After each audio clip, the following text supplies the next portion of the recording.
No, gender is not disconnected from sex. So it's not completely disconnected, but it's still a cultural thing. It's still from society. It's okay, no, it is not in the mind. Okay, you're not a man if you think you're a man. And I didn't say pretending, or if I did, I shouldn't have said pretending. Let me amend. You said playing. Okay, I said a boy who thinks he's a girl. That's the usual phraseology I use. Not playing. I usually say a boy who thinks he's a girl or a girl who thinks he's a boy, which is technically what we're talking about here. As far as the actual psychological issues at play, it used to be called gender dysphoria or gender identity disorder. Now they call it gender dysphoria.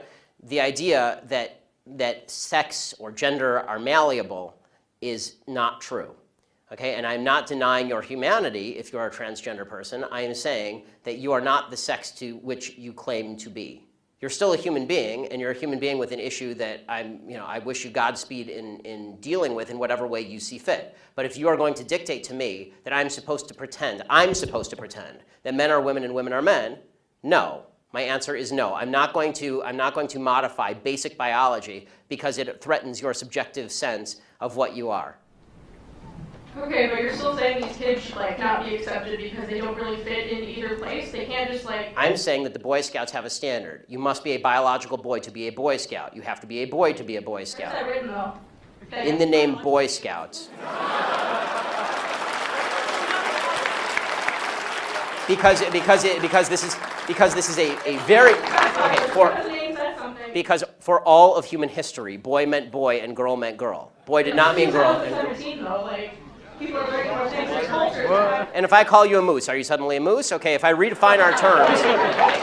No, yes, that's right. Men and women are a completely different thing. This is true. Have you ever met a man or a woman? They're completely different. Completely different thing. You can't just say you're a cat. It's not a thing. It's genders. It's not saying you're okay, why is that? I don't understand. Why? Okay, let me ask you this. Okay, I won't ask you how old. I will ask you how old you are, okay? Because you're young enough that it's probably not insulting to ask you. So. I'm 22, so I'm probably young and naive, right? No. Why aren't you 60? Why aren't you 60? Because and why can't you identify as 60? What is the problem with you identifying as 60? Because it's not the same as gender. You can't just... You're right. Age is significantly less important than gender. You can't magically change your gender. You can't magically change your sex. You can't magically change your age. You can still legally change it. People recognize... You can't legally change your age, by the way. Obviously. You can change your name, you can change your sex, you can change your identity. Just because you can do things legally doesn't mean that they are correct biologically. You could do lots of things in the past that were incorrect biologically and correct legally. Right. I still don't understand how you're accepting these children that are... It's not a matter of open-minded and accepting. I want them to get treatment that they see fit, but that's not involving me. The idea behind the transgender movement as a civil rights movement is the idea that all of their problems would just go away if I would pretend that they were the sex to which they claim membership. That's nonsense. The transgender suicide rate is 40%.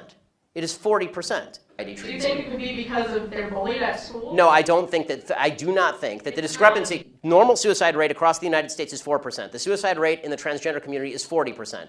The idea that 36% more transgender people are committing suicide because people are mean to them is ridiculous.